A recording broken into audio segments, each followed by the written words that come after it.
friends, and welcome to Bedtime Bible Stories with Brother Blue and Sister Sonya. Last week, we talked about baby Moses and how his mommy, Jochebed, wanted to protect him. That mean Pharaoh of Egypt was killing Hebrew baby boys, and Moses was a Hebrew. That meant his family was from Israel. Jochebed made a basket that would float and put baby Moses in it. Then he floated down the river. Pharaoh's daughter, the princess, found him and wanted to keep him. The sister of Moses, named Miriam, saw everything and asked the princess if she wanted some help until Moses got a little bit older. The princess agreed to let one of the Hebrew women take care of baby Moses while he was still so little. That woman happened to be Moses' mom, Jochebed. But she didn't take care of him long because they had to give him back to Pharaoh's daughter. And Moses grew up in the palace of Egypt. Your turn, Sister Sonya. Alrighty then, good job, Blue. Now, even though Moses was raised in the palace and grew up as if he were an Egyptian, something deep inside of him began to stir. And when he would see the Hebrew slaves working just so hard for Pharaoh, and they would get beat at times by those slave drivers, it would upset Moses. He had compassion for God's chosen people, the Hebrews. Do you know why, Blue? Why, Sister Sonya? Because he was a Hebrew. Oh, I just said that a few minutes ago. I'm silly. You sure did. I thought you knew the answer, which you do. Just making sure they knew the answer. He was a Hebrew.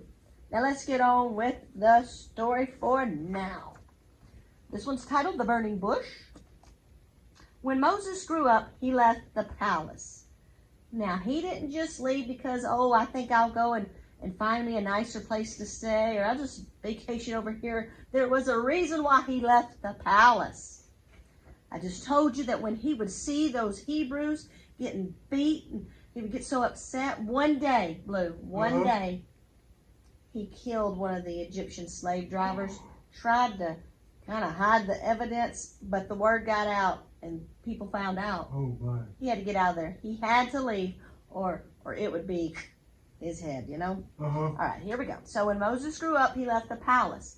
He did not like to see how the king, that Pharaoh of Egypt, how he made his people work so hard. His people were the Hebrews. We just said that for the third time. So Moses was a Hebrew. I think we've got that one. And he went to another land where he took care of sheep.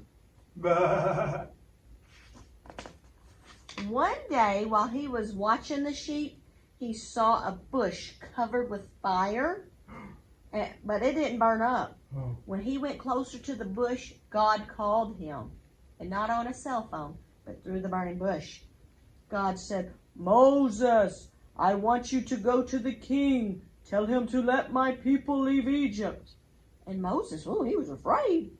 But God said, "I will be with you. I promise. I will bring the people out of Egypt. I will lead them to a special land." But Moses was still afraid. So God said, "Throw down the rod you're holding." Moses threw it down. It turned into a snake. Oh, did it bite him? Nope, the snake didn't bite him. Then God said, "Pick it up again." Moses picked it up. It turned back into a rod. Oh, my.